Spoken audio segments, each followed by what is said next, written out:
গভীর রাত্রে হযরত ফাতিমা রাদিয়াল্লাহু তাআলা আনহা ইন্তেকাল করলেন। কিছু সংখ্যক সাহাবীদের কাছে খবর দিয়া অল্প সময়ের ভিতরে জানাজার ব্যবস্থা করা হলো। হযরত আবু যর গিফারী রাদিয়াল্লাহু তাআলা আনহু কবরের ভিতরে নেমে গেলেন।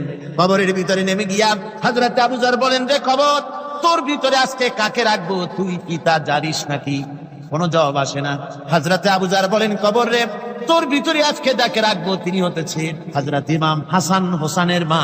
বেহেশতের সমস্ত জওয়ানদের সরদার হবেন যারা, সেই দুইজনের মা তোর ভিতরে রাখবো, খবরদার বেয়াদবি করবি না।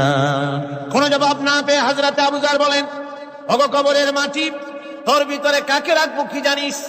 আসাদুল্লাহিল গালিব, দুনিয়ার সমস্ত কাফেরদের বিরুদ্ধে আল্লাহ রাব্বুল আলামিন যাকে বাঘ বানিয়ে পাঠালেন, সেই হযরতে আলী, তার স্ত্রী রেখে যাব, খবরদার বেয়াদবি করবি না। কোনো জবাব আসে না। হযরত আবু যর বলেন, কবরের মাটি, তোর ভিতরে যাকে রাখবো তিনি হলেন খাতুনে জান্নাত, বেহেশতের সমস্ত মহিলাদের সরদারিনী হবেন যে ফাতেমা, তারে রেখে যাব, তোর ভিতরে খবরদার কোনো বেয়াদবি করবি না। আবার হযরত আবু যর বলেন, কবরের মাটি, তোর ভিতরে কারে রাখবো কি জানিস? তোর ভিতরে আজকে যাকে রেখে যেতেছি তিনি হলেন আখেরি জামানার পয়গম্বর বিশ্বনবী জনাবে মুহাম্মদ রাসূলুল্লাহ সাল্লাল্লাহু আলাইহি ওয়াসাল্লামের কলিজার টুকরা মা ফাতেমাকে তোর ভিতরে রাখবো, খবরদার কবরের মাটি বেয়াদবি করবি না। কিতাবে এসেছে হযরত আবু যরকে বাড়ি শুনতে পেলেন, আওয়াজ এলো, কে যেন বলতেছে, রে আবু যর, আমি ফাতেমা কি চিনি না, হাসান হোসেনের মা কি চিনি না, আলীর স্ত্রী চিনি না, রাসূলের মেয়ে মা ফাতেমা কি চিনি না। আমল যদি ভালো হয় আমার ভিতরে, আমল ভালো নিয়ে যে আসবে শান্তিতে থাকবে, আর আমল যদি খারাপ হয় আমার ভিতরে, তার অবস্থা চূড়ান্ত হয়ে যাবে। আমার ভাইরা, আমার বন্ধুগণ, আমলের উপরে ভিত্তি করে কিয়ামতের দিন নাজাত হবে। আমল যদি খারাপ হয়ে যায়, কিয়ামতের দিন কেউ তাকে বাঁচাতে পারবে না। এই জন্য কিয়ামতের ময়দানে, হাসরের দিনে আল্লাহর হাবিব জনাবে মুহাম্মদ রাসূলুল্লাহ সাল্লাল্লাহু আলাইহি ওয়াসাল্লাম সিজদায় পড়ে কাঁদতে থাকবেন। আল্লাহ রাব্বুল আলামিন বলেন, হাবিব রে, আপনি কাঁদেন কেন? আজকে তো আপনার কাঁদার দিন না, আমি আপনাকে মাকামে মাহমুদ দান করেছি, আমি আপনাকে কাউসার দান করেছি, আপনার আজকে সম্মানের দিন, মর্যাদার দিন, কাঁদেন কেন? আল্লাহর হাবিব বলবেন, রব্বুল আলামিন, মাকামে মাহমুদ পেয়েছি, কাউসার পেয়েছি, কান্দি এই জন্য আমি দেখতে পাচ্ছি আবার সামনে দিয়া ফেরেশতারা আমার উম্মতগুলি জাহান্নামের দিকে নিয়ে যায়। আল্লাহ রাব্বুল আলামিন বলবেন, ওগো আমার হাবিব, আমি আপনাকে ক্ষমতা দিলাম, আপনার জান্নাতি উম্মতগুলি আপনি বেছে নেন। আল্লাহর হাবিব তার জান্নাতের উম্মতগুলি বাঁচতে থাকবেন। হযরত আয়েশা বলেন, ইয়া রাসূলুল্লাহ, কিয়ামতের ময়দানে লক্ষ কোটি কোটি মানুষের ভিতরে আপনার জান্নাতি উম্মত আপনি চিনবেন কি করে? হুজুর বলেন, আয়েশা, কোন একটি ঘোড়ার কপাল যদি থাকে সাদা, এই সাদা কপালওয়ালা ঘোড়াটা যদি অসংখ্য ঘোড়ার ভিতরে যদি হারিয়ে যায়, তাহলে সাদা কপালওয়ালা ঘোড়ার মালিক তার ঘোড়াকে পাবে কিনা বলো? হযরত আয়েশা বলেন, হুজুর, অনায়াসে পাবে। আল্লাহ রাব্বুল আলামিনের হাবিব বলেন, আয়েশা রে, কিয়ামতের ময়দানে আমার যেই উম্মতেরা নামাজি ছিল, দিনদার ছিল, পরেজগার ছিল, দুনিয়ার বুকে ঈমান নিয়ে যারা চলাফেরা করেছে, আমার দিন কায়েমের, আল্লাহর দ্বীনের জন্য যারা কাজ করেছে, ওদের চেহারা নূর চমকাতে থাকবে, ঈমানের নূর কিয়ামতের দিন চমকাতে থাকবে। সেই ঈমানের নূর দেখে দেখে আমি আমার জান্নাতি উম্মতগুলি আমি বেছে নেব। হযরত ফাতিমা রাদিয়াল্লাহু তাআলা আনহাকে রাসূলুল্লাহ সাল্লাল্লাহু আলাইহি ওয়াসাল্লাম অত্যন্ত ভালোবাসতেন, মহব্বত করতেন তার স্ত্রীদেরকেও। তার স্ত্রীরাও রাসূল করিম সাল্লাল্লাহু আলাইহি ওয়াসাল্লামকে ভালোবাসতেন প্রাণ উজাড় করে দিয়ে। নবীজি বলেছেন, কন্যার পিতাদেরকে গালি দিও না। অনেকে টিটকারি করে, বারবার মেয়ে হয় ছেলে একটাও হয় না, সেই জন্য টিটকারি বটকারি করে। আল্লাহর নবী বলেছেন, মেয়ের পিতাকে গালি দিও না, ঠাট্টা করো না, যেহেতু আমি মুহাম্মদ রাসূলুল্লাহ সাল্লাল্লাহু আলাইহি ওয়াসাল্লাম, আমি মেয়েদের পিতা, আমি নিজে মেয়েদের পিতা, খাও না, মেয়েদের পিতাকে গালি দিও না। রাসূলুল্লাহ বলেছেন, আকাশের নিচে জমিনের উপরে খাদিজার মতো মহিলা আর নাই। সেই হযরতে খাদিজা রাসূলের 4টি মেয়ে পেটে ধারণ করেছিলেন। সুবহানাল্লাহ। মেয়ের প্রতি রাসূলুল্লাহ যথেষ্ট মহব্বত করতেন। মেয়েকে খুব ভালোবাসতেন হুজুর সাল্লাল্লাহু আলাইহি ওয়াসাল্লাম। হুজুরের কলিজা টুকরা ছিলেন মা ফাতিমা রাদিয়াল্লাহু তাআলা আনহা। হুজুর যখন কোথাও যেতেন সকলের শেষে দেখা করতেন ফাতেমার সঙ্গে, আর বিদেশ থেকে সফর করে এসে সকলের আগে দেখা করতেন ফাতেমার সঙ্গে। সুবহানাল্লাহ। রাসূলুল্লাহ আরো বলেছেন, তোমরা যখন বাজারে যাবে বা ব্যবসা করতে যাবে বা বিদেশে যাবে, আসার সময় যে সব হাদিয়া নিয়ে আসো, আমরা যখন বাইরে যাই বাজারে যাই কিছু হাদিয়া আনি না, জামা কাপড় চকলেট ইত্যাদি আমরা আনে থাকি। রাসূলুল্লাহ বলেছেন হাদিয়াগুলি তোমরা যারা বিদেশে যাও বাজারে যাও হাদিয়া আনবে, আর এনে ঘরের মধ্যে ঢুকে তা শুরু করবে মেয়েকে দিয়ে। প্রথমে দেবে মেয়েকে। সুবহানাল্লাহ। মেয়ের মর্যাদা ইসলামে সব চাইতে বেশি। কোন যুগে? যে যুগে মেয়ে হলে পরেই মাটির নিচে ফেলে রাখতো, আছাড় মেরে মেরে ফেলে দিত। বেআইনি যামবিন কুতিলা, কোন অপরাধে তাদেরকে হত্যা করা হলো। আল্লাহ পাক কোরআনে কারীমের মধ্যে বলেছেন তাদের অপরাধ আর কিছু না, তারা নারী, এই জন্য তাদেরকে মেরে ফেলা হতো। রাসূলুল্লাহ তাদের ইজ্জত দিলেন। সুবহানাল্লাহ বিহামদিহি। রাসূলুল্লাহ সম্মান দিলেন, ইজ্জত দিলেন তাদের।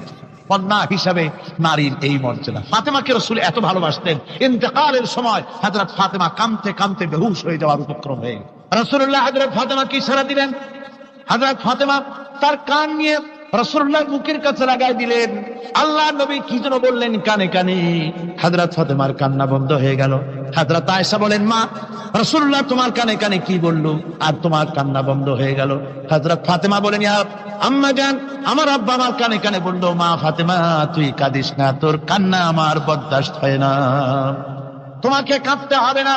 আমি তোমাকে সুসংবাদ দিয়ে যেতেছি, আমি মরে যাওয়ার পর সর্বপ্রথম তোমার সাথে আমার দেখা হবে। রাসূলুল্লাহর এই ভবিষ্যৎবাণী হযরত ফাতেমা বুঝতে পেরেছেন যে হুজুরের ইন্তেকালের পরে আমার বেশি দেরি হবে না, আমিও তাড়াতাড়ি হুজুরের সাথে শামিল হতে পারবো। হুজুরের ইন্তেকালের 6 মাস পরেই হযরত ফাতেমা রাদিয়াল্লাহু তাআলা আনহা ইন্তেকাল করেছেন। কন্যা হিসাবে নারীর মর্যাদা ইসলাম অনেক অনেক গুণে বাড়িয়ে দিয়েছে। এই কন্যা শিশু কৈশোর যৌবন পেরিয়ে যখন যৌবনে তার বিয়ে হয়ে যায়, আল্লাহ রাব্বুল আলামিন তখন বলেন, ওয়া মিন আয়াতিহি আন খালাকা লাকুম মিন আনফুসিকুম আজওয়াজান লিতাসকুনু ইলাইহা ওয়া জাআলা বাইনাকুম মাওয়াদ্দাতান ওয়া রাহমা। আল্লাহ পাক বলেন, আমার নিদর্শনের ভিতরে এটাও একটি নিদর্শন, আমি তোমাদের থেকে তোমাদের জোড়া তৈরি করেছি, তোমাদের স্ত্রীদেরকে তৈরি করেছি, তোমাদের সাথে তোমাদের স্ত্রীর ভালোবাসা সৃষ্টি করেছি, মহব্বত সৃষ্টি করেছি। এই মহব্বত আমি আল্লাহ তৈরি করেছি। আর যখন বুড়ো হয়ে যায় মানুষ, স্বামী স্ত্রী যখন বুড়ো আর বুড়ি হয়, তখন আর ভালোবাসা থাকে না, তখন ওই ভালোবাসা সহৃদয়তার করুণায় আমি আল্লাহ পরিণত করে দেই। বুড়ার জন্য তখন বুড়ি ছাড়া আর উপায় নাই, বুড়িরও আর বুড়া ছাড়া উপায় নাই। তখন ভালোবাসা কোন বিশেষ কোন অক্ষণীয় ভালোবাসা নয়, তখন একের উপরে অন্য একদম নির্ভরশীল হয়ে পড়ে। আল্লাহ পাক বলেন, এই অবস্থা আমি আল্লাহ সৃষ্টি করে দেই। সুবহানাল্লাহ। স্ত্রীকে রাসূলুল্লাহ কত ভালোবাসতেন। আল্লাহর নবী বলেছেন, আমার কাছে 3টা জিনিস প্রিয়, একটা হচ্ছে সুগন্ধি, একটা হচ্ছে নামাজ, আরেকটা হচ্ছে স্ত্রী। সুবহানাল্লাহ। স্ত্রী আমার কাছে প্রিয়। হুজুর বলেছেন, তোমাদের মধ্যে সেই ব্যক্তি উত্তম যে ব্যক্তি তার স্ত্রীর কাছে উত্তম। আমি আমার স্ত্রীদের কাছে উত্তম ব্যক্তি। সুবহানাল্লাহ। রাসূলুল্লাহ স্ত্রীকে কত ভালোবাসতেন। বিশ্বনবী রাজনৈতিক কর্মকাণ্ড চালাচ্ছেন, যুদ্ধের দামামা বাজতেছে, চতুর্দিকে কত অশান্তি, সবকিছু চলছে, স্ত্রীর হক আদায় করতে ভুলে যাননি। রাতের বেলায় হযরত আয়েশার বয়স কম, তাকে নিয়ে রাসূলুল্লাহ একটু সুযোগ পেয়েছেন, বলছেন, আয়েশা সব তো ঘুমিয়ে, চলো আমরা একটু দৌড়াই। ওই যে দূরে একটা জিনিস দেখা যায়, দৌড় দাও, দেখি কি আগে যায়। দুজনে দৌড় প্রতিযোগিতা করলেন। দৌড় প্রতিযোগিতায় হযরত আয়েশা ফার্স্ট হলেন, হুজুর পিছনে পড়ে গেলেন। হযরত আয়েশা খুব আনন্দ করলেন যে আপনি কিন্তু আমার সাথে দৌড়ে পারলেন। পরবর্তী কিছু কাল যাওয়ার পর হযরত আয়েশা বলেন, হুজুর আজকে আবার বললেন যে চলো আয়েশা একটু দৌড়াই। হযরত আয়েশা বলছেন যে সেদিনের তুলনায় আমার শরীর একটু, আমি মুটিয়ে গেছি, শরীরটি স্থূল হয়েছে, আমি আজকে দৌড়ালাম কিন্তু পারলাম না। রাসূল আগে চলে গেলেন, আমি হাঁপাতে হাঁপাতে যখন হুজুরের কাছে চলে গেছি, হুজুর তখন মুস্কি হেসে আমাকে বললেন, আয়েশা ওই সেই দিনের জবাব আজকে দিয়া দিলাম। সুবহানাল্লাহ বিহামদিহি, সুবহানাল্লাহ বিহামদিহি। বিশ্ব নবী কত বড় আদর্শ বিশ্ব মানবতার জন্য। তিনি বলেছেন, আরাফাতের ময়দানে রাসূলুল্লাহ বলেছেন, তোমরা যেমন পড়বে তোমার স্ত্রীদেরকে তেমন পড়াবে, তোমরা যেমন খাবে তোমার স্ত্রীদেরকে তেমন খাওয়াবে। স্ট্যান্ডার্ড মেনটেন করবে। তুমি ভালো দামের কাপড় পরবে, স্ত্রীকে খারাপ দিবে তা নয়। অধিকার দুজনেরই সমান, স্বামী এবং স্ত্রী সমান অধিকার। কিন্তু আমরা তা বুঝতে পারি না, বুঝতে চাই না। আমরা অনেকে মনে করেছি বিয়ে যখন করছি তখন আমি তো নওয়াবজাদা নসরুল্লাহ খান আর বউ তো কেনা দাসী না। সে কিন্তু দাসী না, তার মর্যাদা আছে, তার সম্মান আছে। তার সম্মান আপনাকে দিতে হবে। রাসূলুল্লাহ দিয়েছে, আপনাকেও দিতে হবে। রান্না বান্না হতে দেরি হয়, কত গালাগালি শুনতে হয় নারীকে।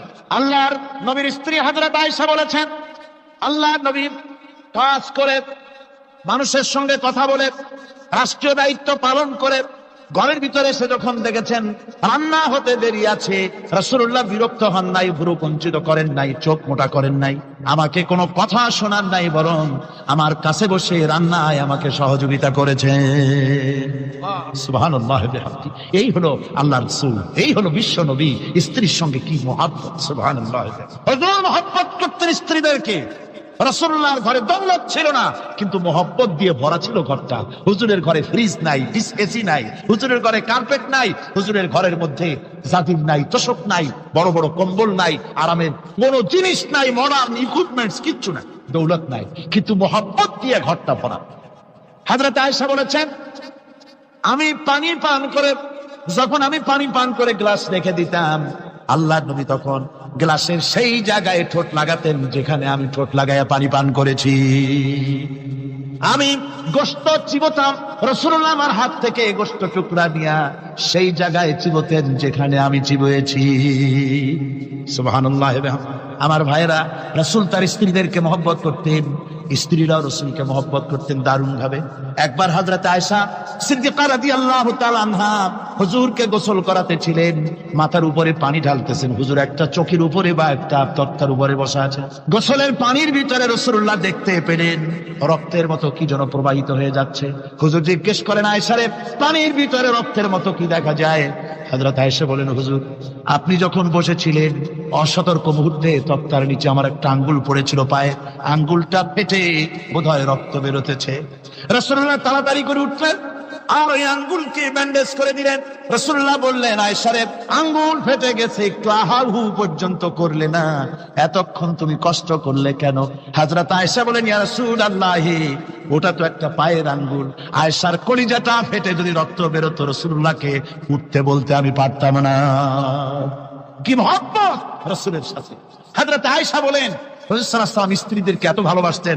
আমাদের ঘরে গোশত টোস্ত তেমন রান্না বান্না খুব কম হতো। গোশত রান্না হবে কি, মাসের পর মাস চলে গেছে রাসূলের বাড়িতে, হুজুর স্ত্রীরা বলেছেন আমাদের ঘরে চুলে আগুন জ্বলে নাই, একটু শুকনা রুটি, একটু শুকনা খেজুর আর একটু পানি খেয়ে আমাদের জীবন চলেছে।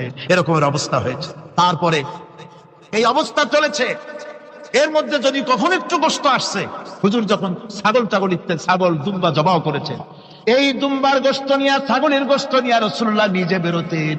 হযরত খাদিজার বান্ধবী কোথায় আছে খুঁজে ওই বান্ধবীর কাছে গোশত পৌঁছে দিয়ে আসতে। হযরত আয়েশা বলেন, একদিন আমার ঘুম ভেঙে গেল, দেখি হুজুর আমার কাছে নেই, গেলেন কোথায়? খুঁজতে খুঁজতে যায় দেখি মসজিদে নববীর ভিতরে হুজুর হাত তুলে বসে আছেন, মোনাজাত করতেছেন। আমি পেছনে কি হাত তুলি, আমি শুনতে পাচ্ছি নবীজি দোয়া করছেন, রব্বুল আলামিন কিয়ামতের ময়দানে যেদিন সন্তান তার পিতাকে ভুলে যাবে, মা তার সন্তানকে হারায় ফেলবে, ওই কঠিন হাসরের ময়দানে আমি যেন আমার খাদিজাকে হারাইয়া না যাই। মুনাজাতের শেষে হযরত আয়েশা বলেন, ইয়া রাসূলুল্লাহ, খাদিজার কথা আপনার এত কেন বারবার মনে পড়ে? একটা বুড়িরে বিয়ে করেছিলেন 25 বছর বয়সের সময়, 40 বছর বুড়ি, তার কথা কেন এত মহব্বত আপনার মনে পড়ে? তার থেকে যুবতী মেয়ে, সুন্দরী মেয়েকে আপনার স্ত্রী হিসেবে আপনি পান নাই। হুজুর বলেন, আয়েশা রে, খাদিজার সম্পর্কে এমন কথা তুমি আর বলো না। তোমরা সবাই আমার সুখের দিনের স্ত্রী, আর খাদিজা আমার এমন সময় স্ত্রী ছিল যখন মক্কায় আমার আশ্রয় ছিল না, আমার মক্কা নগরীতে আমার আশ্রয় ছিল না। খাদিজার সঞ্চিত সমস্ত ধনরাশি ইসলাম কবুল করার পর দুহাতে খাদিজা বিতরণ করে দিয়েছে। হযরত আয়েশা বলেন, হুজুর আমার গোস্তাকি মাফ করে দেন, আমি আর এরকম বলবো না, তবে খাদিজা সম্পর্কে আমার এই কিছু একটু শুনান। হুজুর বলেন, আয়েশা রে শোনো, গভীর রাত, যত রাত হোক না কেন, ইসলামের দাওয়াত দিয়ে দিয়ে গভীর রাত্রে আমি যখন বাসায় ফিরেছি, ঘরে এসেছি, দরজায় একটা মাত্র ডাক দিয়েছি, খাদিজা। অমনি দরজা খুলে গেছে। আমি জিজ্ঞেস করেছি, খাদিজা রে, যত রাত্রে আসলাম, যতবার আসলাম, একটা ডাকের বেশি লাগলো না, তুমি কি ঘুমাও না? হযরতে খাদিজা বলেছেন, ইয়া রাসূলুল্লাহ, আমার মনের ভিতরে ভয় থাকে, আল্লাহ রাসূল দিনের খেদমতে বাইরে আছেন, আমি যদি আরামে বিছানায় ঘুমায় থাকি আর নবীজি দরজায় তার কাছে দাঁড়ায় আমারে ডাকাডাকি করবে, উঠতে যদি দেরি হয়ে যায় নবীজির সঙ্গে বেয়াদবি হয়ে যাবে, এই মনে করে আপনি না আসা পর্যন্ত দরজার সাথে পিঠ লাগাই আমি দাঁড়াইয়া দাঁড়াইয়া ঘুমাই। আমার ভাইরা, হযরতে খাদিজার ইজ্জত স্বয়ং আল্লাহ দিয়েছেন। কে দিয়েছে? হাদিস শরীফে এসেছে, রাসূলুল্লাহ জাবালে নূরে বসা, গারে হেরার ভিতরে বসা, হযরতে জিবরাইল রাসূলুল্লাহর সঙ্গে কথা বলতেছেন। একটু পরে হযরতে জিবরাইল বলেন, ইয়া রাসূলুল্লাহ, আমি আর এখানে বসবো না, আমি এখন চলছি। আমি দেখতে পাচ্ছি খাদিজা আসতেছে আপনার জন্য খাবার নিয়ে। খাদিজা যখন আপনার কাছে পৌঁছে যাবে, আপনি খাদিজাকে শোনায় দিবেন আল্লাহ রাব্বুল আলামিন খাদিজাকে সালাম জানাইছে। সুবহানাল্লাহ। রাসূলুল্লাহর কাছে হযরতে খাদিজা যখন আসলেন, হুজুর বললেন, খাদিজা, আজকে তোমার জন্য দারুণ সুখবর। বলে কি? বলে আল্লাহ পাক, জিবরাইল কেমন উঠে গেল আমার কাছ থেকে, জিবরাইল বলে গেল আল্লাহ তোমাকে সালাম বলেছে। হযরত খাদিজা কেঁদে ফেললেন, বললেন, ইয়া রাসূলুল্লাহ, আমার নারী জন্ম সার্থক, আল্লাহ আমাকে সালাম বলেছে, এর জবাব কেমনে দিতে হয় হুজুর আমি তো জানি না, আপনি আমার পক্ষ থেকে আল্লাহর সালাম কিভাবে দেওয়া লাগে আপনি দিয়ে দিন, আমি তো বুঝি না কেমনে আল্লাহর সালামের জবাব দেব। হুজুর বললেন, খাদিজা, শুধু আল্লাহ নয়, জিবরাইলও তোমাকে সালাম বলে গেছে। হযরতে খাদিজা বললেন, হযরত জিবরাইলকে আমার সালামের জবাবটা ওয়ালাইকুমুস সালাম বলেন। হযরত খাদিজার এই মর্যাদা ছিল। আমার ভাইরা, রাসূল পাক সাল্লাল্লাহু আলাইহি ওয়াসাল্লাম এভাবে মহব্বত করেছেন স্ত্রীদেরকে। সুতরাং স্বামী স্ত্রীর মহব্বত আল্লাহ জান্নাতি নিয়ামত। কি নিয়ামত? যে ঘরের মধ্যে স্বামী স্ত্রীর মধ্যে মিল মহব্বত আছে, এটা বেহেশতের মতো, আর যেখানে মিল মহব্বত নাই, এটা জাহান্নামের মতো। ঠিক কি? সুতরাং মহব্বত করুন, বেশি বেশি স্যাক্রিফাইস করুন, বেশি বেশি স্যাক্রিফাইস। নারীদের ব্যাপারে বলা হয়েছে, পুরুষকে বলা হয়েছে অধিকার আদায় করো, সব ব্যাপারে সমান অধিকার, কিন্তু নারীকে একটা ব্যাপারে বলা হয়েছে, নারী শোনো, পুরুষের মর্যাদা তোমার চাইতে আল্লাহ রাব্বুল আলামিন বেশি দিয়েছেন। আর রিজালু কাওয়ামুনা আলান নিসা, নারীদের উপরে পুরুষের প্রাধান্য আল্লাহ পাক দান করেছেন। একজন সাহাবী বলেছিলেন, ইয়া রাসূলুল্লাহ, জংলি উট দেখলাম আপনার পায়ের উপরে সেজদায় পড়ে গেল, আপনি যদি আমাদেরকে অনুমতি দিতেন না, আপনাকে আমরা সেজদা করতাম। আল্লাহ নবী বললেন, মানুষ মানুষকে সেজদা করা, এ পারমিশন যদি আমি দিতাম, তাহলে দুনিয়ার সমস্ত স্ত্রীদেরকে বলতাম তারা যেন তাদের স্বামীকে সেজদা দেয়। স্বামীর মর্যাদা এখানে বেশি। সুতরাং অধিকার সমান, কোনো সন্দেহ নাই, কিন্তু স্বামীর একটা আলাদা মর্যাদা আছে, সেই সম্মানও তাকে দিতে হবে। এরপরে এই সমান অধিকারের ভিত্তিতে স্বামী স্ত্রী চলতে থাকে, মাঝখানে আল্লাহ পাক তাদেরকে সন্তান দান করেন। আল্লাহ তাদেরকে, নারীকে লেখাপড়ার অধিকার দিয়েছে, ইসলাম তাকে লেখাপড়ার অধিকার দিয়েছে, শিক্ষার অধিকার দিয়েছে। হযরত আয়েশা সিদ্দিকা রাদিয়াল্লাহু তাআলা আনহা শিক্ষয়িত্রী ছিলেন, হাফেজা ছিলেন, হাদিসের হাফেজা ছিলেন, কোরআনের হাফেজা ছিলেন, হাজার হাজার সাহাবায়ে কিরামদের তিনি ওস্তাদ ছিলেন। সুবহানাল্লাহ। বলুন, নারীদের ব্যাপারে অধিকাংশ মাসালা হযরত আয়েশা সিদ্দিকা রাদিয়াল্লাহু তাআলা আনহার অবদান। সুবহানাল্লাহ। নারী যুদ্ধ করেছে, যুদ্ধের ময়দানে নারীর অধিকার আছে, নারী চাকরি করতে পারবে, নারী ব্যবসা করতে পারবে, নারী লেখাপড়া করতে পারবে, নারী সেনাবাহিনীতে যেতে পারবে, নারী সব করতে পারবে, কিন্তু পর্দার মধ্যে।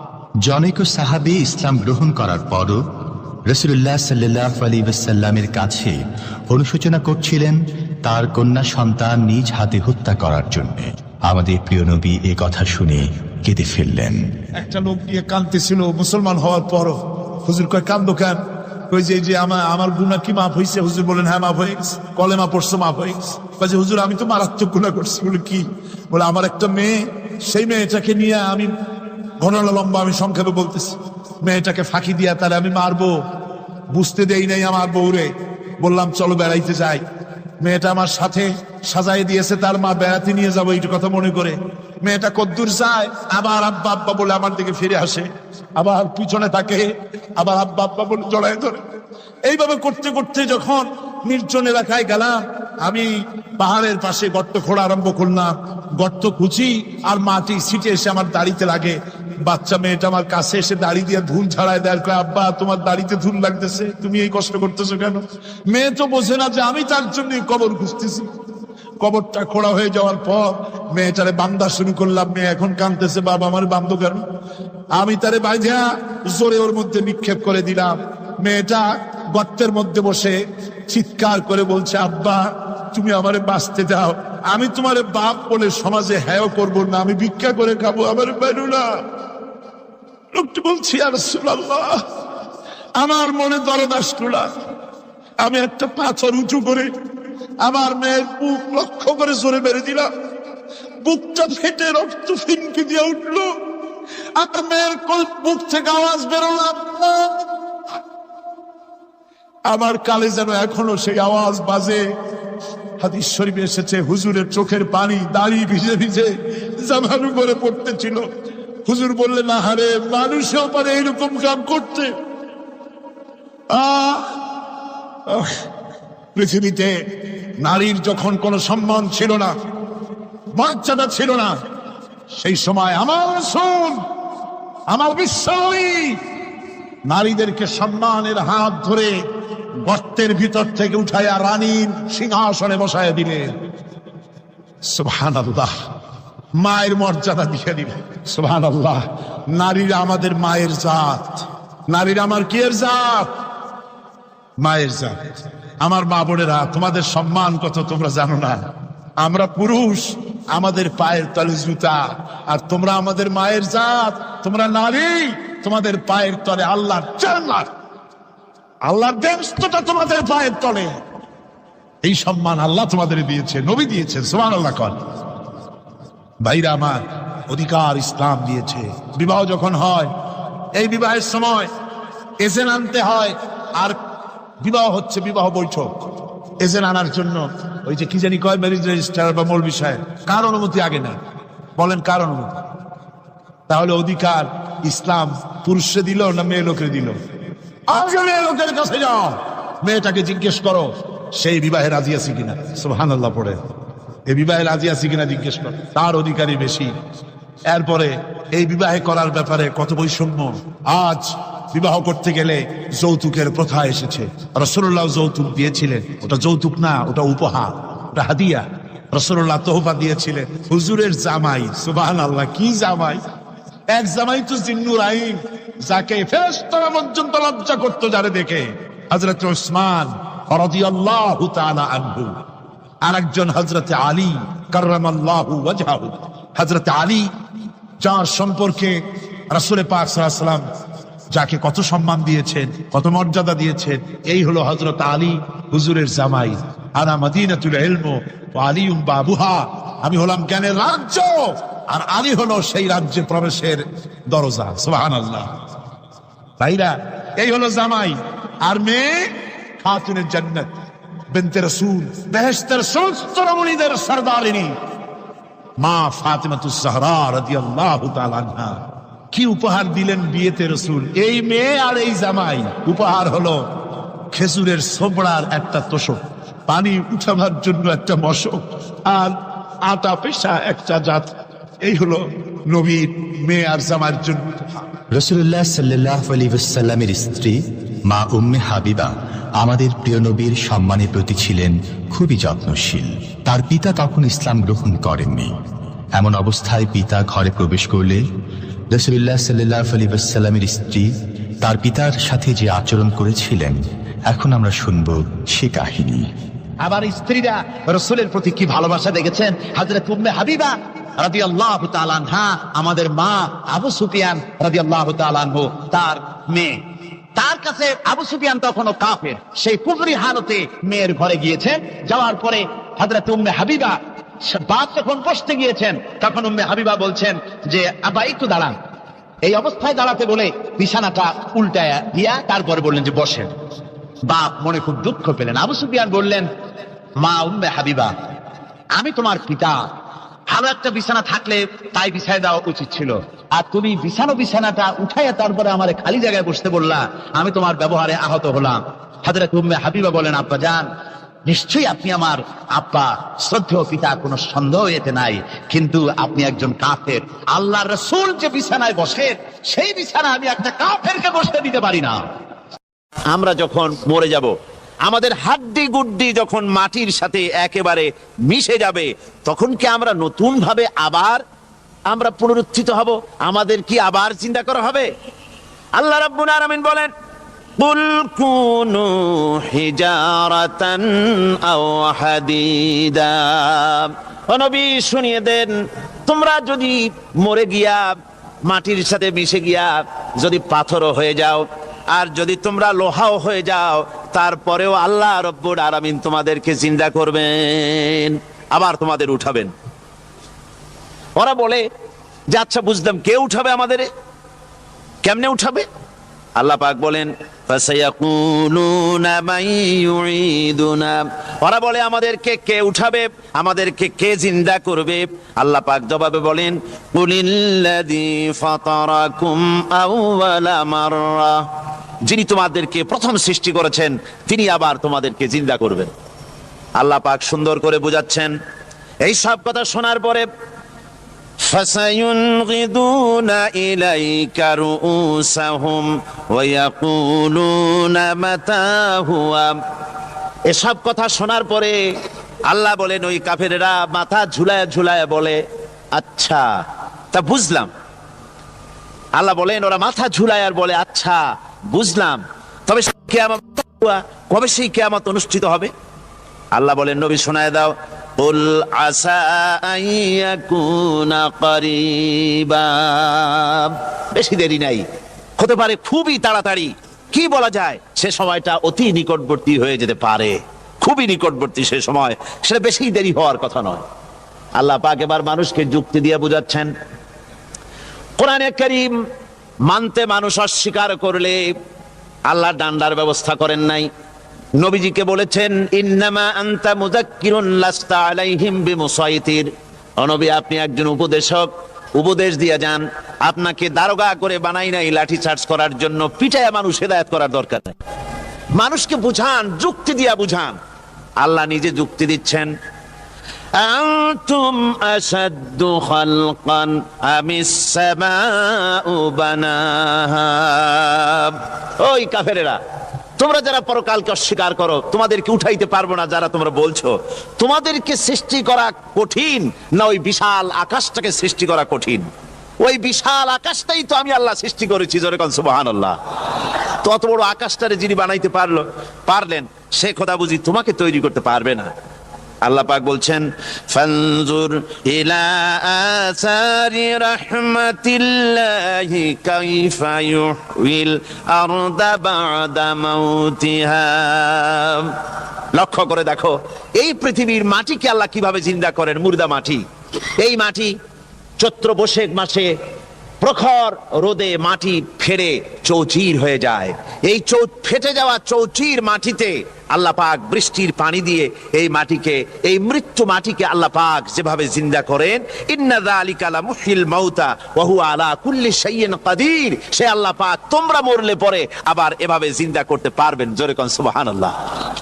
আমার ভাইয়েরা, আল্লাহ পাকের পরে বলেন, দেখো মৃত্যু জমিনকে কেমনে জিন্দা করি। আল্লাহুল্লাযী আরসালার রিয়াহা ফাতুসিরু সাহাবা ফাসুকনাহু ইলা বালাদিম মাইতিন ফাআহইয়ানা বিহিল আরদা বা'দা মাউতিহা কাযালিকান নুশুর। আমি আল্লাহ রাব্বুল আলামিন ওই সমুদ্রের নোনা পানিগুলোকে, সমুদ্রের লবণাক্ত পানিগুলিকে বাষ্পীয় আকারে উত্থিত করে মেঘমালায় পরিণত করি, আর এরপরে বাতাসকে হুকুম করি, বাতাস এই মেঘটারে টেনে নিয়ে যাও মুখ জায়গায়। মেঘ চলে এলো। আল্লাহ রাব্বুল আলামিন বলেন, মেঘ এবার বিন্দু বিন্দু করে বৃষ্টি বর্ষণ করে দে। আমার হুকুমে ওই পানিগুলি বৃষ্টি হয়ে বিন্দু বিন্দু হয়ে জমিনে পতিত হয়। আল্লাহ বলেন, এভাবে করে বৃষ্টির পানি দিয়া মরা জমিনকে জিন্দা করে দিয়া নববধূ গর্ভধারণের যেমন প্রস্তুতি নেয়, বৃষ্টির পানি পায়া মরা জমিন তেমন ফসল ধারণের জন্য প্রস্তুতি নিয়ে নেয়। সুবহানাল্লাহ বিহামদি। এইটা যেভাবে আমি করি কাযালিকান নুশুর, এইভাবে করে তোমাদের কি কিয়ামতের দিন আমি জিন্দা করতে পারবো? কেমনে অস্বীকার করো? কাইফা তাকফুরুনা বিল্লাহি ওয়া কুনতুম আমওয়াতান ফাহইয়াকুম সুম্মা ইউমীতুকুম সুম্মা ইলাইহি তুরজাউন। কি করে তুমি আমি আল্লাহকে অস্বীকার করো? কুনতুম আমওয়াতান, তুমি ছিলে নিষ্প্রাণ, ফাহইয়াকুম, এরপরে আমি তোমাকে জিন্দা করলাম, সুম্মা ইউমীতুকুম, এরপরে তোমাকে আমি মৃত্যু করব, সুম্মা ইউহয়ীকুম, এরপরে তোমাদেরকে আবার আমি জিন্দা করব, সুম্মা ইলাইহি তুরজাউন, এরপরে তোমাদের সকলকেই আমার কাছে ফিরে আসতে হবে। দেখেন না, আমরা যখন মানুষকে কবরে রাখি, কবরে রাখা তারপরে উপরে মাটি দিয়ে কি বলেন আপনারা? মিনহা খালাকনাকুম, পড়েন মিনহা খালাকনাকুম ওয়া ফিহা নুঈদুকুম ওয়া মিনহা নুখরিজুকুম তারাতান উখরা। এ বান্দা, এই মাটি দিয়া তোরে তৈরি করা হয়েছিল, এ মাটির ভিতরে রেখে গেলাম, আবার এই মাটি থেকে আল্লাহ রব্বুল আলামিন তোমারে জিন্দা করবেন। কিয়ামতের ময়দানে সকলকে উঠতে হবে সেখানে আল্লাহর দরবারে। আল্লাহ পাক বলছেন, বান্দা কেমনে অস্বীকার করো? ইন কুনতুম ফি রাইবিম মিনাল বা'স ফাইন্না খালাকনাকুম মিন তুরাব। পরকালকে যারা অস্বীকার করো, কিয়ামতে উঠতে হবে, এটাকে কিভাবে অস্বীকার করো? চিন্তা করে দেখো, তুমি নিষ্প্রাণ মাটি ছিলে, সেই মাটি দিয়েই আমি তোমাকে তৈরি করেছি। আবার আল্লাহ পাক মানুষকে আরো বুঝান, কিয়ামত আছে, পরকাল হবে, আল্লাহর দরবারে উঠতে হবে।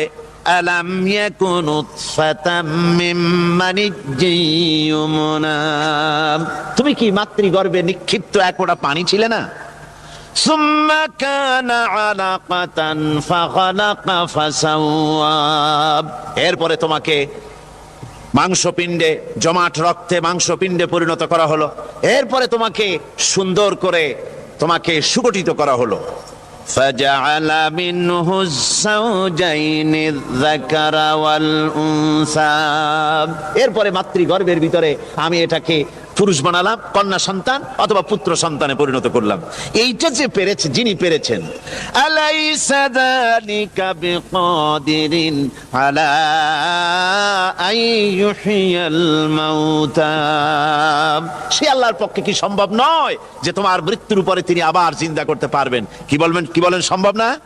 তিনি পারবেন না? নিশ্চয়ই তিনি আবার কিয়ামতের মাঠে আমাদেরকে হাজির করতে পারবেন, এতে কোনো সন্দেহ নাই।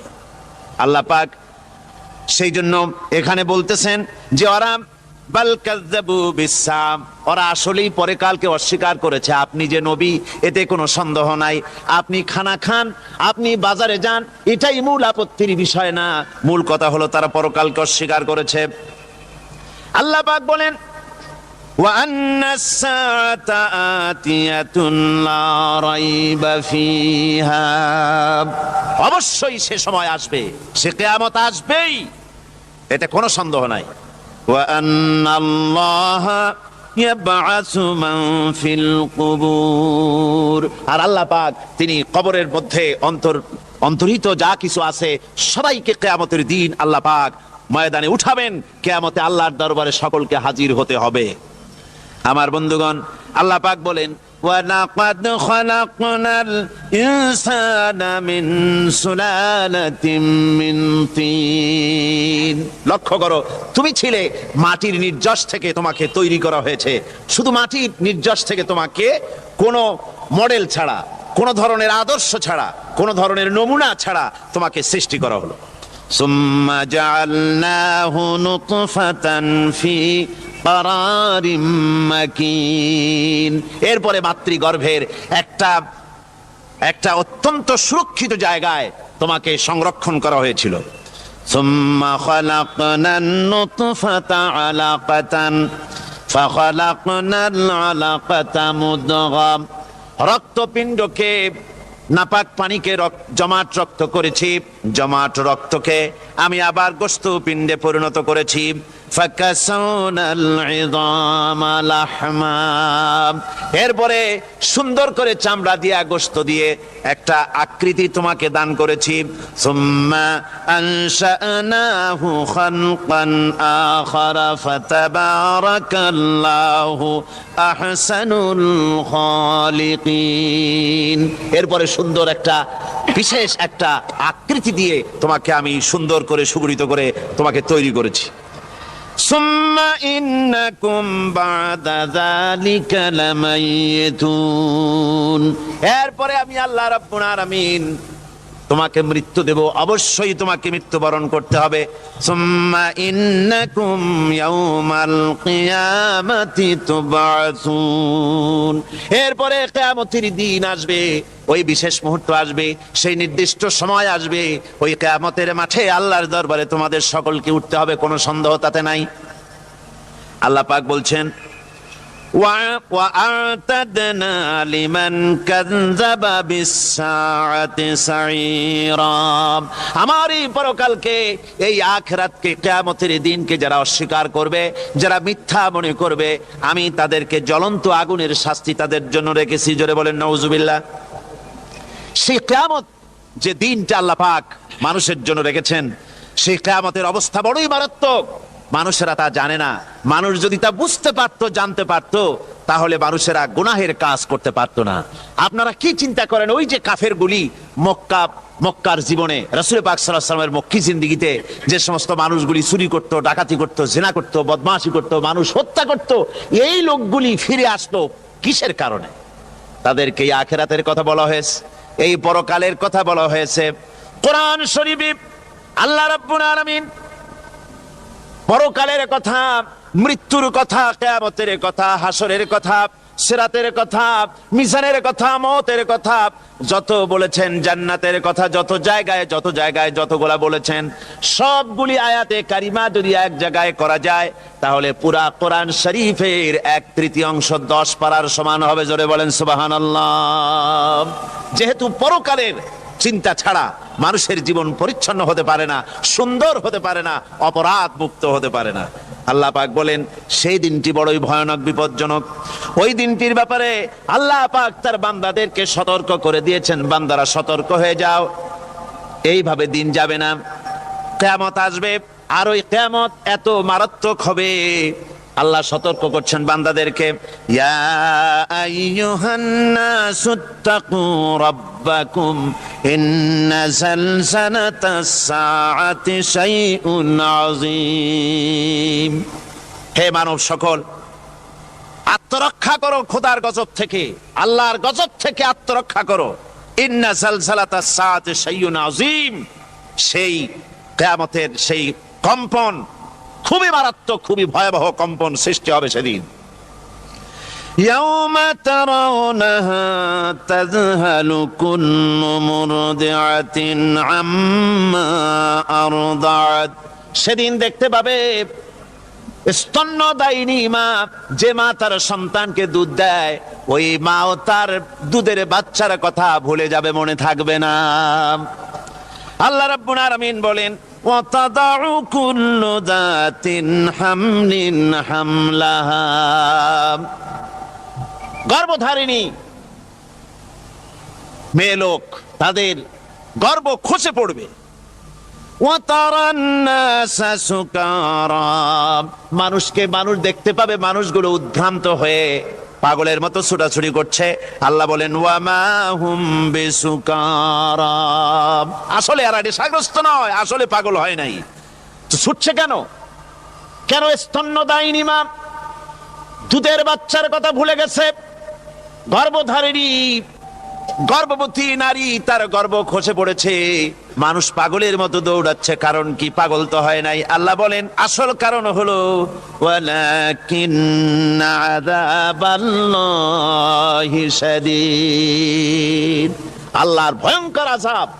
আর এই সব দৃশ্য, এই সব কম্পন মানুষের মধ্যে ত্রাস সৃষ্টি করে দিয়েছে, এই অবস্থার সৃষ্টি করেছে। আমার ভাইয়েরা, আল্লাহ পাক বলেন وأنذرهم يوم الآزفة إذ القلوب لدى الحناجر كاظمين ও নবী, মানুষদেরকে আপনি সতর্ক করেন, ওই দিনটা এমন হবে ভয়ের চোটে মানুষের কলিজা তার মুখের কাছে চলে আসবে। মানুষ ভয়তে অস্থির হয়ে যাবে, কলিজা গলার কাছে চলে আসবে। সেই দিনের কথা তাদের শোনায় দেন। ওই দিনটা এমন মারাত্মক দিন। فكيف تتقون إن كفرتم يوما يجعل الولدان شيبا সেদিন ভয়ে চিন্তায় যুবক ছেলে বৃদ্ধে পরিণত হয়ে যাবে, কিশোরগুলি তরুণগুলি বৃদ্ধে পরিণত হয়ে যাবে। আমার বন্ধুগণ, মানুষ সেদিন দিক বিদিক হয়ে দৌড়াতে থাকবে, পালাবো কোথায়? আল্লাহ কোরআন শরীফে সব কথা বলে দিয়েছেন। ইয়াকুলুল ইনসানু আইনাল মাফার, কোথায় ভাগবো, পালাবো কোথায়? অস্থির হয়ে মানুষ দৌড়াতে থাকবে, পালাবো কোথায়, যাব কোথায়? আল্লাহ বলেন কাল্লা লা ওয়াজারা ইলা রাব্বিকা ইয়াউমাইযিনিল মুস্তাকার, ভাগবার কোনো রাস্তা নাই, পালাবার কোনো পথ নাই, একমাত্র তোমার রব ছাড়া, আল্লাহর দরবার ছাড়া পালানোর কোনো রাস্তা যার নাই। আমার বন্ধুগণ, এই কঠিন সময়, এই কঠিন দিনে, পরকালের এই দিনে, কিয়ামতের এই মারাত্মক অবস্থায় সকলকে উঠতে হবে। আল্লাহ পাক বলেন, এরপরে কিয়ামত অনুষ্ঠিত হয়ে যাবে। সূরা ফুরকানে আল্লাহ বলছেন, ইযা রাআতুহুম মিন মাকানিন বাঈদিন সামিউ লাহা তাগায়ুযান ওয়া যাফীরা, যখন তাদেরকে জাহান্নাম দেখতে পাবে, অর্থাৎ জাহান্নামের, যখন তারা জাহান্নামের দিকে অগ্রসর হবে, তখন তারা দূর থেকেই জাহান্নামের ক্রোধ এবং তেজস্বী আওয়াজ শুনতে পাবে। জাহান্নামের আওয়াজ, বিকট আওয়াজ। ওই যে কক্সবাজারের সমুদ্র সৈকতে ভ্রমণ করতে গিয়ে সমুদ্রের তুফানের আওয়াজ শুনছেন না? কথা বল না কেন? সমুদ্রের তুফানের আওয়াজ শুনেছেন তো? এইটা কি? এটা কিছুই না, এর থেকে মারাত্মক আওয়াজ, তেজস্বী ক্রোধের আওয়াজ কানের মধ্যে আসতে থাকবে জাহান্নামীদের। আল্লাহ রাব্বুল আলামিন বলেন, وَإِذَا أُلْقُوا مِنْهَا مَكَانًا ضَيِّقًا مُقَرَّنِينَ دَعَوْا هُنَالِكَ ثُبُورًا, যখন তাদেরকে হাত পা বেঁধে এই জাহান্নামের কোন সংকীর্ণ জায়গায় ফেলে দেওয়া হবে, তখন দাও হুনালিকা সুবুরা, তারা তখন নিজেদের ধ্বংস এবং মৃত্যু কামনা করবে। আল্লাহ বলেন, লা তাদউল ইয়াউমা সুবুরান ওয়াহিদান ওয়াদউ সুবুরান কাসীরা, আজকে এক মৃত্যু ডেকো না, অসংখ্য মউত ডাকো। আজকে মউত আর তোমাদের আসবে না, অসংখ্যবার ডাকলেও মউত তোমাদের আসবে না। এই যে জাহান্নাম, যে জাহান্নামের দিকে তাদের নিয়ে যাওয়া হবে, আল্লাহকে অস্বীকার করলে, নবীকে অস্বীকার করলে, ইসলামকে অস্বীকার করলে, আল্লাহর নবীর নবুয়তকে অস্বীকার করলে তাদের জায়গা হবে জাহান্নাম। আর সে জাহান্নাম এত মারাত্মক, এত কঠিন জায়গা, যে জায়গা সম্পর্কে আল্লাহ পাক বলছেন, ইন্নাহু মাইয়াতি রাব্বাহু মুজরিমান ফাইন্না লাহু জাহান্নামা লা ইয়ামুতু ফিহা ওয়া লা ইয়াহইয়া,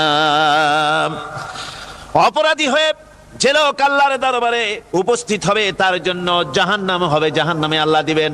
আর ওই জাহান্নামে যখন লোকটা পড়ে যাবে, জাহান্নামের অবস্থা এমন হবে, লা ইয়ামুতু ফিহা ওয়া লা ইয়াহইয়া, সে বাঁচবেও না, মরবেও না, জীবন মৃত্যু একটা অবস্থা সৃষ্টি হবে। ওই জাহান্নামে নারুল্লাহিল মুকাদাতুল্লাতী তাত্তালিউ আলাল আফইদা, জাহান্নামের প্রচন্ড আওয়াজ, এ আগুন উৎক্ষিপ্ত হয়ে তাদের কলিজা পর্যন্ত, অন্তর পর্যন্ত স্পর্শ করবে এই আগুনের তাপ। আর এদের পাহারায় রাখা হবে। ইন্নাহা আলাইহিম মুসাদাতুন ফি আমাদিম মুমাদ্দাদা, জাহান্নামীদের পাহারায় রাখা হবে নির্মম, কঠোর ব্যবহার, কর্কশ আওয়াজ, কর্কশ ভাষী এ ধরনের ফেরেশতাদেরকে রাখা হবে তাদের পাহারায়, তারা নিয়োজিত থাকবে। আল্লাহ রাব্বুল আলামিন বলেন, ও দুনিয়ার মানুষ, ইয়া আইয়ুহাল্লাযীনা আমানু কু আনফুসাকুম ওয়া আহলিকুম নারা। ও ঈমানদারেরা, আল্লাহর তো দয়া বেশি বান্দার জন্য। বান্দার উপরে দয়া কার সবচেয়ে বেশি? সবচেয়ে বেশি দয়া হলো বান্দার উপরে আল্লাহর। আল্লাহ চান না যে সে জাহান্নামে যাক, কঠিন জায়গা জাহান্নাম। আল্লাহ বলেন, ও মুমিনেরা, তুমি নিজে আর তোমার পরিবারবর্গকে জাহান্নামের আগুন থেকে রক্ষা করো, আগুন থেকে রক্ষা করো, জাহান্নামের রাস্তা থেকে তাদের ফিরাও। ওই জাহান্নাম, যেই জাহান্নামের ইন্ধন হবে মানুষ আর পাথর। ফিরাও জাহান্নাম থেকে মানুষকে, তোমার সন্তানদেরকে ফিরাও। আজকে যে সব সন্তানের আল্লাহ বলেন তুমি নিজে বাঁচো, আহলো আয়ালকে বাঁচাও। যে সব সন্তান তোমার নামাজ নাই, রোজা নাই, আল্লাহ পরকালের চিন্তা নাই, যারা ইসলামকে বিশ্বাস করে না, যারা মনে করে কোরআন হচ্ছে বেহেশত দোজখের কথা শুধু, ওতে কোন মানুষের অর্থনীতি, সমাজনীতি, রাজনীতির ব্যাপার নাই, মানুষের জীবনের দরকারি জিনিসগুলি সেখানে নাই। সুতরাং আমরা যদি দুনিয়ায় সুখ সমৃদ্ধি পেতে চাই, তাহলে আমাদেরকে মানুষের তৈরি করা মতবাদ মানতে হবে।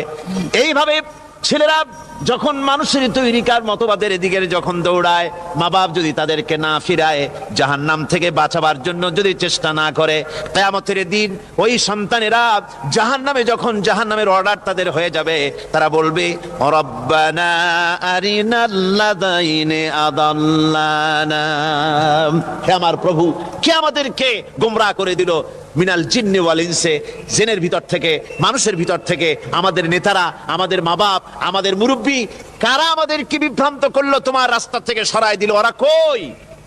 ওদেরকে নিয়ে আসো। আমাদেরকে এই খারাপ রাস্তা থেকে ফিরায় নাই, জাহান্নামের পথে চলেছি, আমাকে ফিরায় নাই। ও আল্লাহ, আজকে এই জাহান্নামে যাওয়ার আগে ওই মা বাপ আর মুরব্বী আর নেতাগুলি নিয়ে আসো। নাজআলহুমা তাহতা আকদামিনা লিয়াকুনা মিনাল আসফালিন, নিয়ে আসো ওদেরকে পায়ের তলে রেখে, তারপরে জাহান্নামে যাব।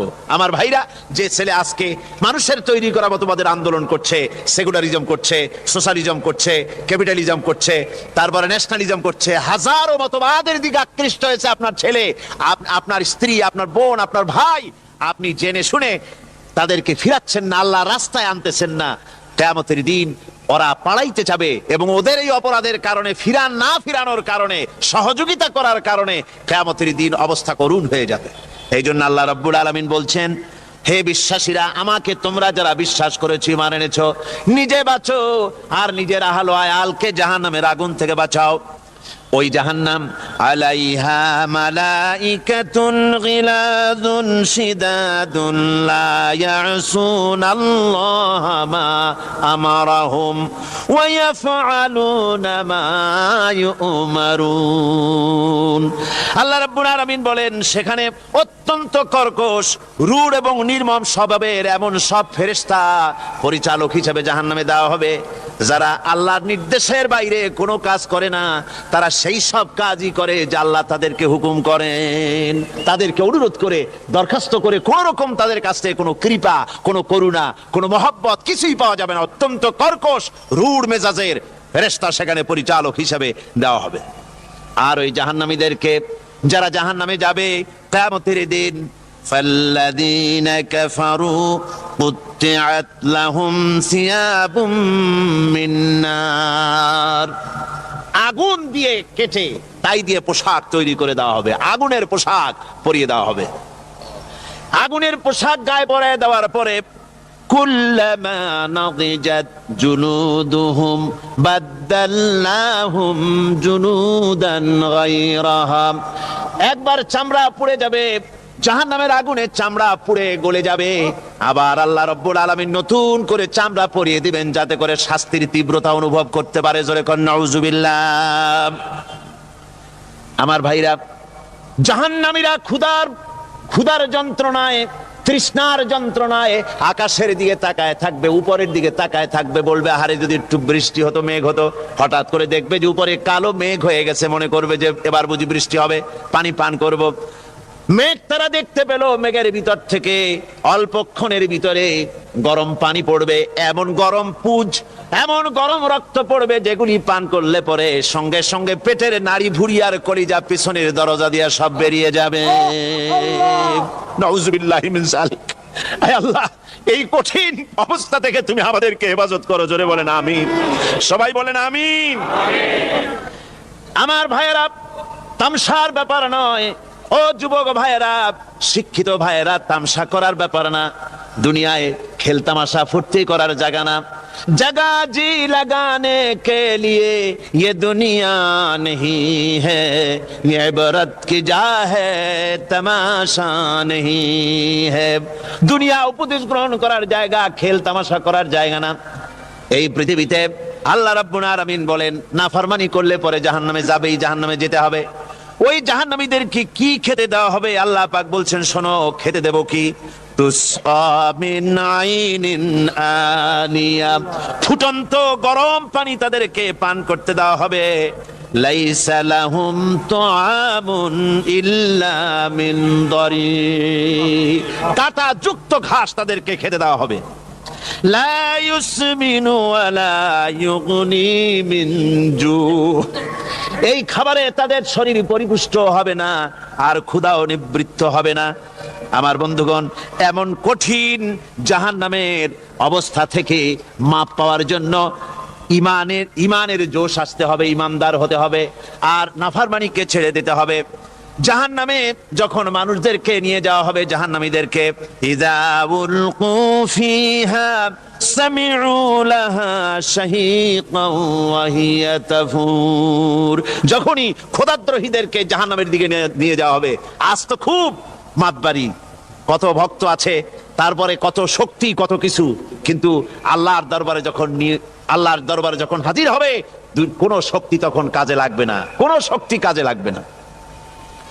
জাহান্নামে যখন তাদেরকে নিয়ে যাওয়া হবে, জাহান্নাম তখন গোসায় ফেটে পড়তে থাকবে, জাহান্নামের ভিতর থেকে গর্জন আসতে থাকবে, তাকাদু তামাইয়াজু মিনাল গায়জ, জাহান্নাম যেন গোসায় ফেটে পড়তে চাইবে। কুল্লামা উলকিয়া ফিহা ফাওজুন সাআলাহুম খাজানাতুহা আলাম ইয়াতিকুম নাদির, জাহান্নামের পরিচালক বলবে, ও আল্লাহর বান্দা, কেন আজ জাহান্নামে আসলি, কেন দোজখে আসলি? আলাম ইয়াতিকুম নাদির, তোর কাছে কি কোনো ভীতি প্রদর্শক কেউ যায় নাই? কোন নবীর কথা কি শোনো নাই? কোরআনের কথা কি শোনো নাই? হাদিসের কথা কি শোনো নাই? জাহান্নামে কেন এলি? এত বড় খারাপ জায়গা কেন আসলি? শোনো নাই কি? কোনো ভয় দেখানো কেউ কি সব সতর্কবাণী শোনায় নাই? বেঈমানেরা বলবে, ক্বালু বালা ক্বাদ জাআনা নাযীর, হ্যাঁ, আমাদের কাছে এসেছিল, আমাদের কাছে ভীতি প্রদর্শনকারী এসেছিল। ফাকাযযাবনা ওয়া কুলনা মা নাযালাল্লাহু মিন শাই, এসেছিল কিন্তু আমরা বলেছি বেটা মিথ্যে কথা বলে। জোরে কর নাউজুবিল্লাহ। বেটা মিথ্যে কথা বলে। কিসের ব্যস্ত, কিসের দোজখ? খালি খালি দোজখের একটা ভয় দেখাইয়া দুনিয়ার এই টাটকা সুখগুলি নষ্ট করতে চায় এরা। পয়গম্বরদেরকে এরকম বলেছে, আর আলেমদেরকেও যখন কোরআন হাদিস থেকে বলা হয় তখন বলে, এরা জানি দোজখের কথা কইতে, দোজখ কিসের, আর বেহেশত সে তো এক অসভ্য উদ্যান। জোরে কর নাউজুবিল্লাহ। এমনি করে তারা তামসা করে। ওরা বলবে, আমরা এসেছিল ভীতি প্রদর্শনকারী, আমরা মিথ্যে মনে করেছি, বলেছি ওটা মিথ্যে কথা, আর বলেছি আল্লাহ এই ধরনের কিছু নাজিল করেন নাই। জাহান্নামীরা বলবে, ওয়াকালু লাউ কুন্না নাসমাউ আও নাকিলু মা কুন্না ফি আসহাবিস সাঈর, আরে লাউ কুন্না নাসমাউ, তার মানে হলো যদি আমরা শুনতাম, অর্থাৎ মানতাম, যদি নবীর কথা মানতাম, কোরআনের কথা যদি মানতাম, আর যদি ভালো করে বুঝতাম, মা কুন্না ফি আসহাবিস সাঈর, তাহলে আজকে এই জাহান্নামের কঠিন শাস্তি আমাদের লাভ পেতে হতো না, জাহান্নাম থেকে বেঁচে যেতে পারতাম। কি সর্বনাশ করলাম, বুঝি নাই, যা কিছু শুনেছি মানুষের কথা মতো শয়তানের ওয়াসওয়াসায় পড়ে তো ভুলই করলাম। সেদিন যতই আফসোস করা হোক না কেন, এই আফসোস কোনো কাজে লাগবে না। قل أذلك خير أم جنة الخلد التي وعد المتقون كانت لهم جزاء ومصيرا। আল্লাহ বলছেন এই সব কথা বলার পরে, জাহান্নামের সব শাস্তির কথা শুনাইয়া আল্লাহ বলছেন, বলেন কুল আযালিকা খায়রুন, এই পরিণতি কি ভালো যে জাহান্নামের পরিণতির কথা বলা হলো? তোমরা যে সমস্ত অবাধ্যতা করতেছো, ঈমান আনতেছো না, নবীকে গালাগালি করছো, ইসলাম মানতেছো না, নাফরমানি করছো, এর পরিণতি যা হবে, আযালিকা খায়রুন, এই পরিণতি কি ভালো? আম জান্নাতুল খুলদিল্লাতী উইদাল মুত্তাকুন, অথবা সেই চিরন্তন জান্নাত যার ওয়াদা করেছেন আল্লাহ পাক মুত্তাকিনদের জন্য, কানাত লাহুম জাযাআন ওয়া মাসীরা, যে জান্নাত হবে তাদের কর্মের প্রতিফল, আর এটাই হবে তাদের মহাযাত্রার শেষ মঞ্জিল। সেই জান্নাত, যে জান্নাত আল্লাহ রেখেছেন মুমিনদের জন্য। কাদের জন্য জান্নাত? মুমিনদের জন্য। সেটা এমন জান্নাত হবে, লাহুম ফিহা মা ইয়াশাউনা খালিদিন, যা চাইবে মনের আশা আকাঙ্ক্ষা অনুযায়ী সব পাবে বেহেশতের মধ্যে। খালিদিন, চিরকাল সেখানে থাকবে। কানা আলা রাব্বিকা ওয়াদাম মাসউলা, এটা হচ্ছে তোমার রবের অবশ্য পূরণীয় ওয়াদা। জোরে বলেন সুবহানাল্লাহ। এটা তোমার আল্লাহর ওয়াদা এবং অবশ্যই তিনি তা পূরণ করবেন। তোমরা জান্নাতে থাকবে, সেখানে যা চাইবে তাই পাবে। একজন বলছিল জান্নাতে যাইয়া যা চাইবো তাই যদি পাই তাহলে তো খুব ভালো কথা। কয় যে হুজুর আমার তো হোক্কা খাওয়ার দারুণ অভ্যাস, তা বেহেশতের মধ্যে হোক্কা পাবো? বুজুর্গ ব্যক্তি বলছেন, আল্লাহর বান্দা, বেহেশতে যাইয়া যদি তুমি হোক্কা খাইতে চাও তো আল্লাহ তোমার হোক্কা দিবেন, কিন্তু আল্লাহর কসম করে বলতে পারি বেহেশতে যাইয়া এমন পচা জিনিস খাওয়ার তোমার ইচ্ছে জাগবে না। এত ভালো জিনিস তুইয়া এই পচা জিনিস খাওয়ার ইচ্ছা তোমার জাগবে না মনের ভিতরে। বেহেশত আল্লাহ রাব্বুল আলামিন মুমিনদের জন্য রেখেছেন। আমার ভাইরা, সে বেহেশতের বর্ণনা কোরআনে কারীমের মধ্যে আল্লাহ দিয়েছেন। একদিকে জাহান্নাম, কোরআনের বর্ণনা কত সুন্দর। জাহান্নামের কথা শুনতে শুনতে লোকেরা আল্লাহর ভয়তে হতাশ হয়ে যেতে পারে, আল্লাহর ভয়তে। সেই জন্য যত জায়গায় জাহান্নামের বর্ণনা আছে, সাথে সাথে আবার আশার সঞ্চার করার জন্য আল্লাহ জান্নাতের কথা বলেছেন। কাহার এবং জব্বার নাম আল্লাহ যেখানে ব্যবহার করেছেন, সাথে সাথে আবার গাফুর রহিম নাম ব্যবহার করেছেন, বান্দা যেত হয়রান হয়ে না যায়।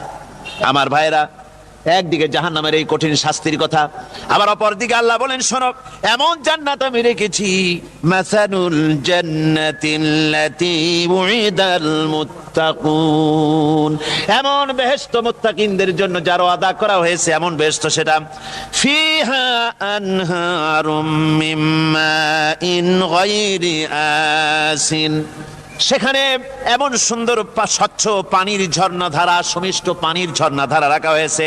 ওয়া আনহারুম মিন লাবানিন লাম ইয়াতাগায়্যার তা'আমুহু, আর সেখানে দুধের ঝর্ণা রাখা হয়েছে যার স্বাদ কখনো নষ্ট হবে না। ওয়া আনহারুম মিন খামরিন লাজ্জাতান লিশ-শারিবিন, আর রাখা হয়েছে পানীয়ের ঝর্ণাধারা যা পানকারীদের জন্য অত্যন্ত সুন্দর হবে, খুবই সুস্বাদু হবে। আর রাখা হয়েছে ওয়া আনহারুম মিন আসালিম মুসাফফা, পরিষ্কার পরিচ্ছন্ন সুস্বাদু মধুর ঝর্ণা। জোরে বলেন সুবহানাল্লাহ। ওয়া সাকাহুম রাব্বুহুম শারাবান তাহুরা, জান্নাতের ভিতরে তোমাদেরকে পান করানো হবে শারাবান তাহুরা, পবিত্র পানীয়। তাহের এবং তাহুর দুটি কথা। তাহের বলা হয় সেই জিনিসকে যা নিজে পাক, আর একজনকে পাক করতে পারে না, যেমন মধু, যেমন তেল, যেমন দুধ নিজে পাক, কিন্তু দুধ দিয়ে যদি কেউ গোসল করে, দুধ দিয়ে যদি কেউ উজু করে, ও নিজে পাক, কিন্তু আপনাকেও পাক করতে পারবে না। এটার নাম হচ্ছে তাহের। আর তাহুর বলা হয় সেই জিনিসকে যে নিজেও পাক এবং অন্যকেও পাক করে দিতে পারে, যেমন পানি। পানি নিজে পাক, ওটার দ্বারা উজু করলে, গোসল করলে সেও কি হবে? পাক হয়ে যাবে। আল্লাহ তাই বলেন জান্নাতের ভিতরে ওয়াসাকাহুম রাব্বুহুম শারাবান তাহুরা, জান্নাতের ভিতরে শরাবে তাহুর পান করানো হবে। ওই শরাবটা নিজেই পাক, আর যে পান করবে তাকে আরো পরিচ্ছন্ন পবিত্র করে দেবে। জোরে বলেন সুবহানাল্লাহ। সেই শরাব হবে এমন, খিতামুহু মিস্ক, যার মুখগুলি সুন্দর করে সুগন্ধ জিনিস দিয়ে, সুগন্ধি দিয়ে, মিস্ক দিয়ে আটকানো রয়েছে। তারপরে কি, ওয়াফি যালিকা ফালিয়াতানাফাসিল মুতানাফিসুন। এবার এই শরাব পান করার জন্য, এই পবিত্র পানীয় পান করার জন্য প্রতিযোগিতা করো। কে তোমরা প্রতিযোগিতা করে তার কাছে যেতে পারো? কিয়ামতের দিন আল্লাহ পাক জান্নাতে এই জিনিস পান করাবেন, আর ওই পাগলেরা কয় মদ খাওয়াবে। জোরে কান নাউজুবিল্লাহ। যার যে অভ্যাস সেটাই সে নিজেও তাই চিন্তা করে।